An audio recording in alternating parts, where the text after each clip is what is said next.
everybody. Welcome to, I think this is, the second ever episode of the Nice. Crypto and Mental Health Podcast. We have with us today special guests, Eric and Steven, brothers from Wilson Mining. And we have all of their fans commenting in the comment section of the YouTube videos. Thousands of people watching us right now, right? Sir. Got the whole squad. Come on, plebs. Awesome. Is your sister watching, Steven? Your twin sister? I doubt it. Come on. Come on, Jennifer. Tune in. We texted her. She didn't respond. Yeah, a miscellaneous Facebook user said millions. And Crypto Pope says, "Good afternoon." You guys know Crypto Pope? I think I've seen him. I've seen him on the Twitter, I believe. Yeah, I Awesome. recognize. On the Twitters. Mhm. Twitters. Well, great. So yeah, what are we talking about here today, guys? You know, I think more recent entrance into the immersion and hosting and all that stuff. Yeah. So why don't you just tell us a little bit about what you guys do and who you are and what your background is? So we obviously I'm Eric. We started. Well, I started my Bitcoin journey, and I think it was 2018, early 2018. My neighbor texted me one day and just said, "Hey, have you heard about this Bitcoin thing? I've been buying it." And so then I started asking him more questions about it, and then I started buying it, and then I just kept buying it. And then one day, Steven messages me and asks me if I would like to start mining Bitcoin, and that was what, early 2021. Yeah, early 2021. Yeah, early 2021. So we bought an S19 Pro, threw it in our mom's basement, and just started hashing away. Our mom was very nice about it. It was quite loud. shout out to her. Yeah. She was. Shout out to her. Did you guys supportive. figure out how to downclock that and maybe like make it a little bit less loud for her? Or what? Oh no, we overclocked it. No, we turned it No up. mercy. No mercy. Oh, geez, you guys. Holy. So that obviously necessitated it probably encouraged you guys to take the next step, Mm-hmm. right? Oh, is this your mom? Shout out to mom. That's the Facebook user we have here. Yeah. So Stephen, what really precipitated that, if that's the right word to use, that move from mom's garage, mom's basement to now what you guys are doing? Yeah, so I mean, basically what happened was, we owned a bunch of, our family's been in the like agriculture, corn and soybean business for a very long time. We're technically 5th generation farmers. And we knew that there was cheap power down in Iowa. We're surrounded by wind turbines. And the idea was, we have all this land. We had some buildings down there that we could put the miners in. Let's buy a bunch more miners, go down there, get the cheap energy. And we didn't have to lease the land. We didn't have to buy it from anybody. There was a lot of things that were like really hard to get, kind of like already in place for us. And that was kind of the idea. And we went down to Iowa, and basically the first facility that we built was fully immersion, which is kind of unique. Most people go air cooling and then they try to go immersion, and we just kind of went straight to immersion. If you've seen any of our YouTube videos, that first facility did not work out, and we made the big giant mistake of not getting our power locked in and understanding like what our rate was going to be. And that was, a ton of people. I've talked to a ton of people who've made like this very, very similar mistake. So, then we had to move because the power company that we were with was not going to negotiate with us at all. So luckily for us, we had other land that we could go to with a local co-op down there. And they were very, very good to us. They gave us a fantastic rate straight out the get-go. They were super excited to work with us. And then we had to move everything. And it was, it was a timely and costly mistake, but ultimately it was, definitely the correct direction for us to go to long-term, and everything like that. So that's kind of how we ended up where we're at with the hosting. So we've got a Facebook watcher today. He's asking us what power company. Yeah. We're on a rural co-op. They buy from a company called Corn Belt, who buys from Basin Electric. Oh, that's who you're with now or previously? That's who we're with now. Yeah. Before we were with Alliant Energy. Boo Alliant Energy. Oh, If you guys Alliance. are watching this on them, we do not like those guys. They're extremely unfriendly to us. If you're looking at mining Bitcoin and you're on any of their lines, you're gonna have a tough time with them. I would recommend just probably planning on moving Yeah. versus trying to work with them. And that's the case with power companies, right? Some of them get it, some of them don't. That just is what it is. Well, so okay, so you guys were a primary customer or a secondary customer, meaning like you guys didn't own the transformers yourselves. Correct. For the first location, yeah, because it's set up, the site we were on was a grain bin site, again owned by our mom, who lets us do whatever. And so they already had 600 amp service. They had 100 kVA transformer already there. It was single phase 12240. So, but it was for the corn drying system, which used a lot of power, but it only used that in like the months of October and November. But the rest of the 10 months it wasn't using any power. And so we're like, well, let's just bring the power over to the shed.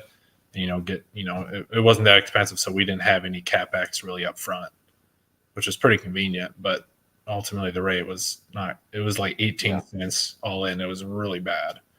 And now where you're at the other place, so do you guys own your own transformers?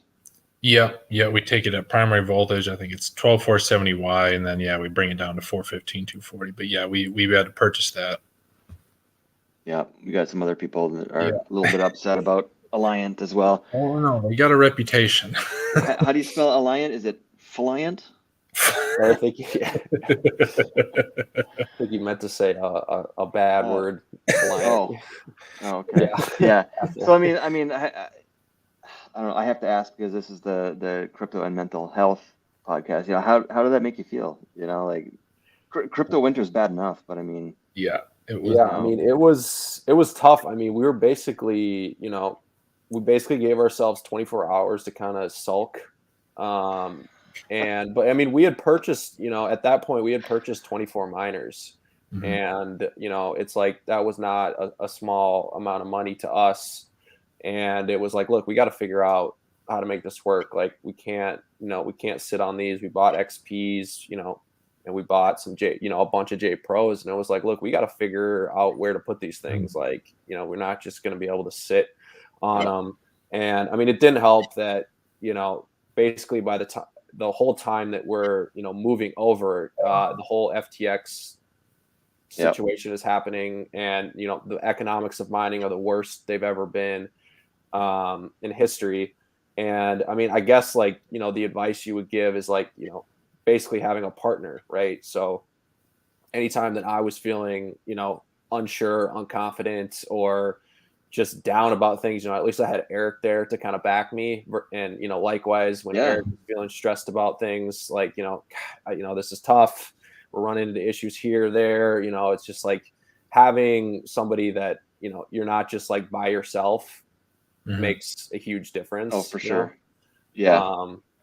So that would be like, the super helpful advice is like, dude, if you're going to do this, like get someone to help, like that you're going to partner with that can help you, because it's not easy. And you're going to want someone to, understand like how you're feeling in the time being, and hopefully like get you out of like the negative feelings that happen. The funk basically, right? Yeah, because I mean it's up and down in this industry. This industry isn't for the faint of heart. I've known people that have come and gone in this industry, and they couldn't take it. I couldn't take it for, I don't know, probably a good half year. I was literally, my brain was mush. Didn't want to live, didn't want to work, didn't want to, play with my daughter. Didn't want to do anything. I was just so depressed because I put so much of my my self-worth on what I do as a business person, and I want to be successful, right? Yeah. And so it things like Bitcoin going from 3K up to 60K and then back down again, that doesn't help. It's wild. Yeah, it's you really got to have good people in your corner, and whether that's like friends and family in your in real life aspect, or even just like on the internet with Twitter and Telegram. Like you can't do this alone, man. It's just you're gonna have a tough time, and it's gonna take a lot of the enjoyment out of it. And you got to have kind of people behind you to help you in this industry, because it's tough. Absolutely. Yeah. So question for Eric. I'm just picking from my random list here of like 100 questions. What's an insult that you've received that you're proud of? That I'm proud of? Yeah. Oof. I think there's a few of them. One is that, I guess, not that I'm crass maybe, but that I always kind of speak what's on my mind. There isn't much of a filter. Like if I don't like something that you did, I just tell you straight to your face. And I mean, I kind of wear that with pride, because there isn't a second side of me. I say what I feel, and I mean what I say. Sometimes I say things that are wrong, but I mean, if it is what it is. But that's how I felt at the time. So I wear that with pride. Well, I mean, this industry is, I mean, it's full of a lot of bullshitters, a lot of liars, thieves. It's the Wild West, and I think It is. just being blatant and being honest like that, it definitely comes off as crass sometimes. I'm fairly crass myself, but there's just no other way. You got to know who you're dealing with in this industry, and why not just say it as it is, right? Exactly. 100%. Yeah, goes a long way. All right. So, question for Steven. So are you more of an extrovert or introvert? I would say I'm more extroverted, I guess, compared to Eric. I would consider myself pretty introverted. Like if I'm like, in a big group, like, we'll call it like a party. It's like, I need like, call it 24 or 48 hours to kind of like regroup my energy. But yeah, I would say I can be pretty extroverted at times when needed. But I do quite like my when as well. Yeah, no, that's interesting. Yeah, I know for myself, my wife is complete opposite of me. Like when she sees people, she's with people, she gets energized. And I'm like, yeah, if I have to talk to more than like one person at a time, or if I'm in a big group, I get drained, and it takes me like literally 24 hours I need to myself just to sit in the basement, not talk to anybody. Exactly. So I like the miners. They don't talk back. They just do what they're told. Well, yeah, sometimes. Yeah, you're right. Sometimes. That's why I got into the minor repair business. Because they do talk back, actually. I suppose that's true. Yeah. And you can listen to them. They have these nice ASIC testers. They got the Stasic tester, the Pico BT, the ASIC Ninja tester, and some of the other ones out there where it'll give you advice, kind of like like listening to a good podcast. Right on. Yeah. So yeah, let's ask you one more question, Eric, and then we'll go to a little short commercial break, and I'll shill some stuff. But Eric, so what's one piece of advice that you'd give to somebody just starting out in Bitcoin or Bitcoin mining? That would be I think I listened to a podcast recently. It had Rob from Upstream in it. He just said, I really like this advice. He just said, you just have to start. And it's the same thing. You just have to start, get in the Telegram, start asking questions, start watching videos, but you just have to start somewhere. Everyone started with not knowing anything. We were no different. I joined one of your telegrams and I just started listening and asking questions and viewing what was going on. And then you just get exposure to, what's happening. And then, of course, just like anything, over time, you just start to learn but from other people's mistakes. But it's just so important just to start doing something about it. Absolutely. I agree. That's kind of what I am. I'm a self-starter, and I'm more of a kinesthetic learner. Mm-hmm. I just learn by trial and error. I never went to school. Mm-hmm. My brother never went to school. We're very entrepreneurial. And my brother's actually a farmer. Not the Nice. Bitcoin farmer kind. He's the vegetable farmer kind. Yeah. But yeah, just kind of like just doing it. And like you guys said, you had that miner up and running in your mom's basement.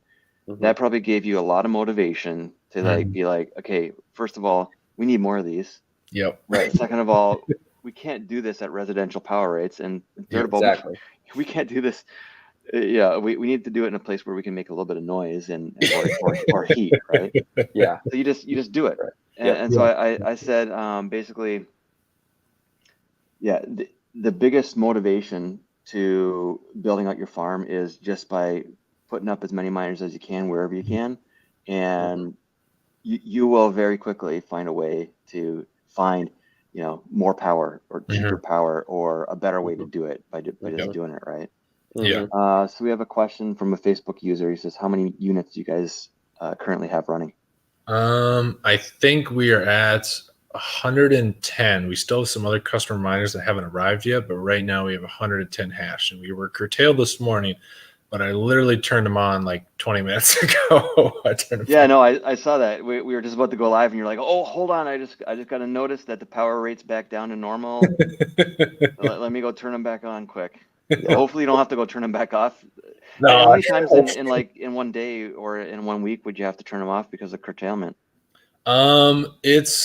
It's completely dependent on the weather. So how it works is like we have there's like a monthly peak. So the highest energy usage for that day for the month is when we have to curtail. But the rest of the days we shouldn't have to curtail. But it's, obviously there's, if you have a high usage on, for instance, March 2nd, we still have the rest of the month to have a higher usage day. And then you would have to curtail again. But it's completely dependent on the weather. Okay. So really is about the weather. Yeah, exactly. Right. Okay. Well, that's interesting. Yeah. So that's how you get the cheap rates though, right? Yep. It is. Yeah. That's the only way to do it. Unless you put up your own generation facility, which it's not very easy. Yeah. We have another Facebook user saying you should be incredibly happy. Within a few years, you went from mom's basement to 110 units. Congrats. Thank you very much. Yeah. Yeah, it was. Yeah. And, obviously you made some mistakes in the process, but I mean, who doesn't, right? I haven't met anybody who's done everything perfectly yet. So. Yeah. Well, we're gonna just take a quick break here to talk about some of our sponsors. And who are those sponsors? Well, there are various ventures that I'm working on here. So this first one here is the Dominican Republic Bitcoin meetup. And let me just go to that page here. So in December, between Christmas and New Year's, in the Dominican Republic, we're doing a conference. There's going to be some influencers there from the Dominican Republic, but also from around the world. So it's going to be a bunch of Bitcoiners and Bitcoin miners showing up there. I'm actually going to send a couple pallets of old S9s there to give away and to sell to people. So if you're interested in that, definitely snag a ticket. They're only under $100 right now. And you can come a day early, stay a day late, and get an all-inclusive, stay at on the beach at the same time. Another thing we got going on in April 26th, that's coming up pretty quick here. We got Scott's Virtual Mining Conference. So it's a 3D virtual world. We've done this before, where you can have a little character you can put on your Oculus if you want, and just run around and have a bunch of fun. But basically what we're doing there on the Wednesday evening, we're going to have a little party, just have some fun, networking, get to know each other. maybe do like a little scavenger hunt in the virtual world. We're also going to have some exhibitors here with booths where you can go in, watch their videos, ask live questions from some of the sponsors. We've got some exciting sponsors to share coming up.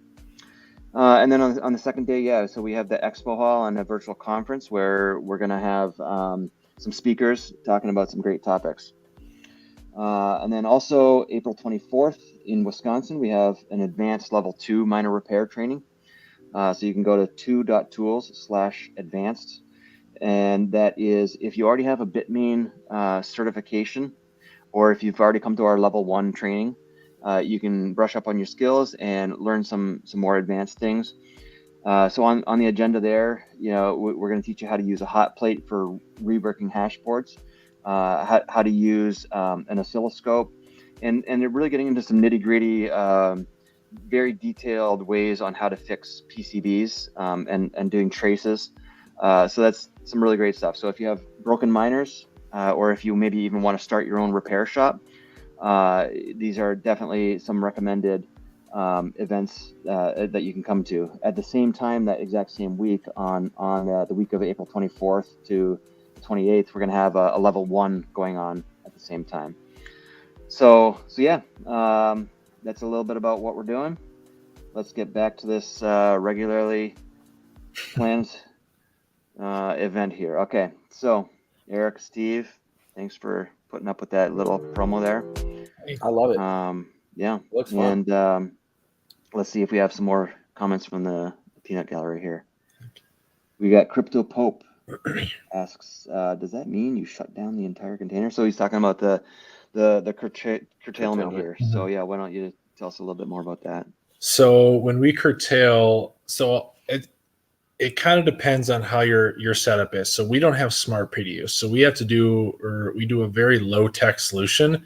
So what I actually do is I go into the router and I just block the internet for all the miners. So it just kind of puts them into sleep mode. They don't consume as much, but the container's still running. The fans are still going. But I mean, I can turn them off. I was going to go down there and turn them off for the winter because, I don't need to have them running anyway, and the miners would get too cold.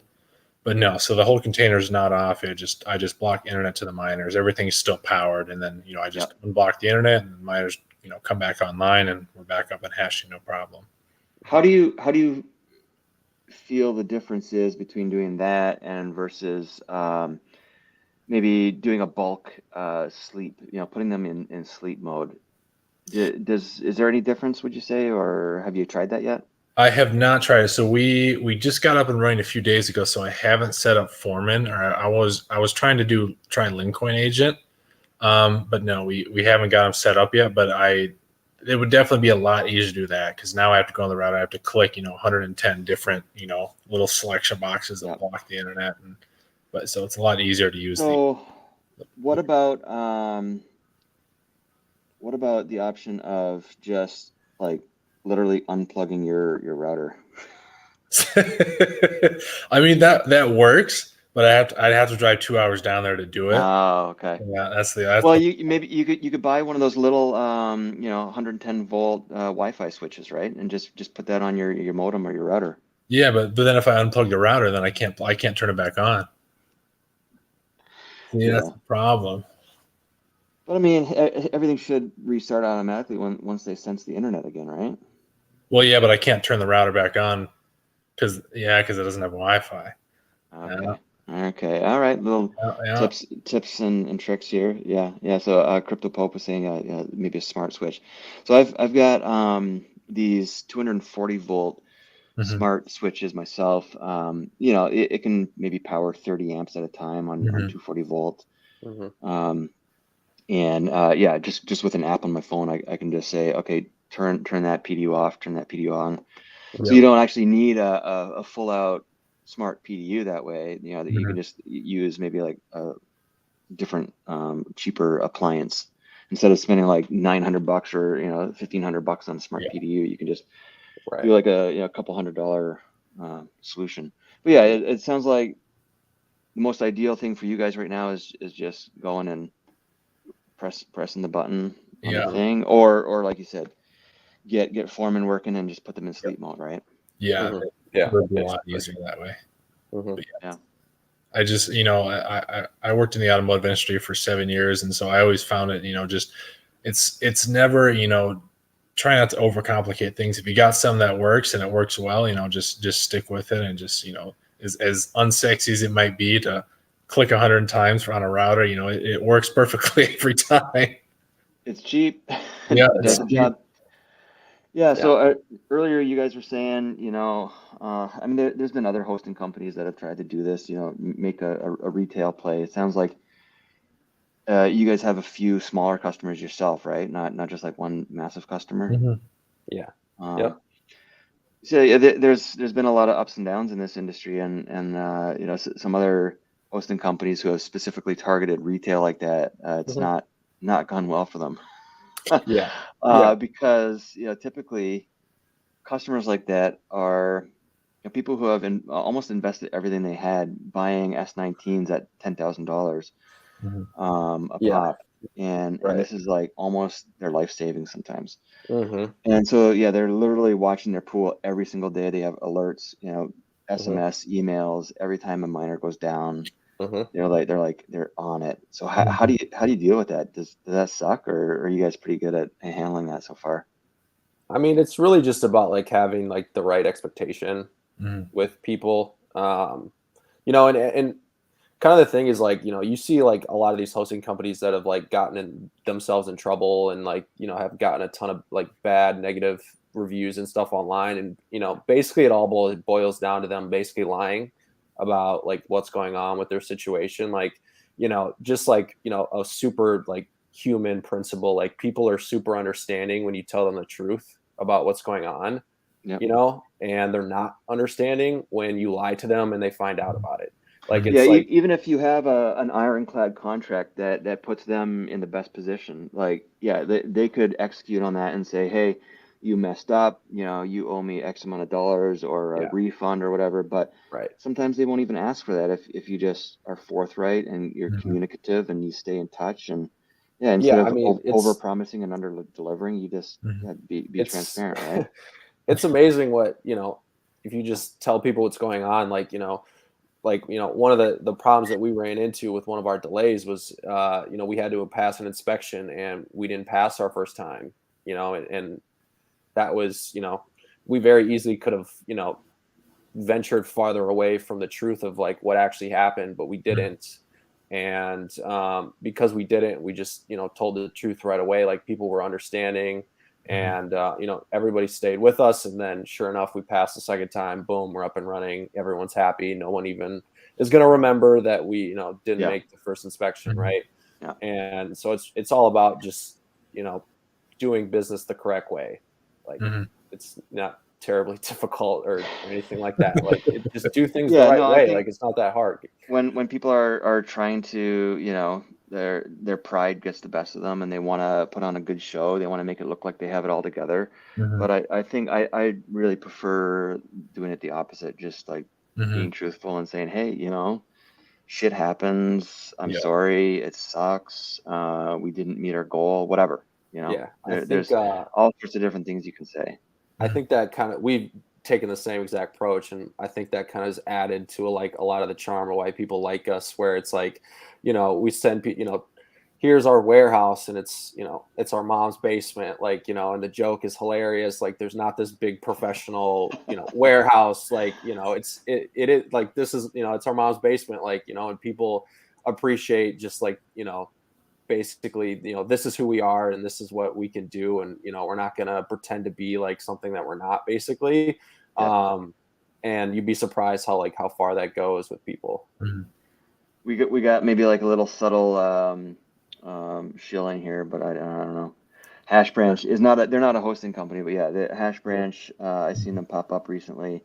Mhm. Yeah, They yeah, are we're a familiar with. place where hosting companies, specifically, not brokers, but you have to actually Yeah, be a real Mhm. legit yeah, hosting company. You can yeah, go yeah, and put your services on there. for But yeah, sure. he's asking, so since you guys are full, Where who to else would you go? recommend? Would you just say just don't buy miners, just don't be stupid, just I stay mean, I would home? say that don't, go before you buy a miner, make sure you get like a hosting provider Mhm. first, basically. Like hosting is super tight right now. And we've got a huge list of people that want to host with us that we can't take because we're full. If you can check out like Simple Mining is in Iowa, they're like an hour-ish away from us. We've sent some repairs their way and some customers their way too, and they're super good operators, Adam and Nick over there. You can check those guys out. Like BitCap, we've talked to Jimmy. They're up in Washington. He's a super good dude. You could check them out too. I don't know kind of what their availability is like, but like what I would say is like, make sure that you've got a spot before you buy a miner, because most people are buying miners than looking for spots, and it's way easier to get miners than it is hosting slots right now. Yeah. I mean, yeah, miners are pretty cheap right now. Yeah. Maybe 2 months ago it was like rock bottom. I Right. don't know if we're gonna get to that rock bottom again. Mhm. But yeah, now's a good time to buy miners, even if you just have to sit on them. But like you said, Right. yeah, it is a good idea to try to secure some hosting first, or maybe you just try to get them up and running in your mom's basement, and But dude, you'll quickly get motivated to figure it out. find another solution, right? Yeah, exactly. Yeah. So yeah, we're coming close to the end of the show here. What's one question that you guys wanted me to ask that I haven't asked you guys yet? Hmm. Yeah, I guess like kind of like our like really big belief overall is kind of like this whole idea of like playing to your advantage. Um so basically like kind of like my like thesis behind that is like the reason that we decided to get into Bitcoin mining in the first place was because we already had land that was on cheap power, and like that Yeah. was a big advantage to us, right? And you can apply that concept like even further, where it's like you see tons of people arguing about like, oh, like which energy source is best, and like so on and so forth. And it's like the real question is like, what energy source is best in your area, right? Like the sun doesn't shine in Iowa, but the wind blows all day, or like if you're in Texas, it's like, you guys have tons of natural gas that's cheap down there. Like that's your advantage. Like or if you're up in like, Washington, you've got hydropower, and like that's the advantage. And basically like figuring out like what advantages do I have in my very specific case, so to speak, and playing towards that, because this, if you haven't figured out already, like this is an extremely competitive environment of Bitcoin mining, and you need to come in with some way to have an advantage over everyone else. And if you don't, you're gonna get swallowed up by the rest, right? Yeah. So it's Absolutely. just like super important to be thinking about and not trying to like be somebody else, or not trying to like execute somebody else's plan, basically, and just understanding like, okay, where are the advantages that I have for my situation?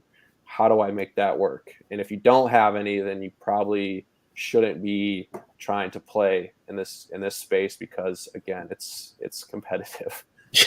Right. Yeah. So Well, one more last question for Eric. What do you think the Bitcoin mining industry is going to look like in 25 years from now?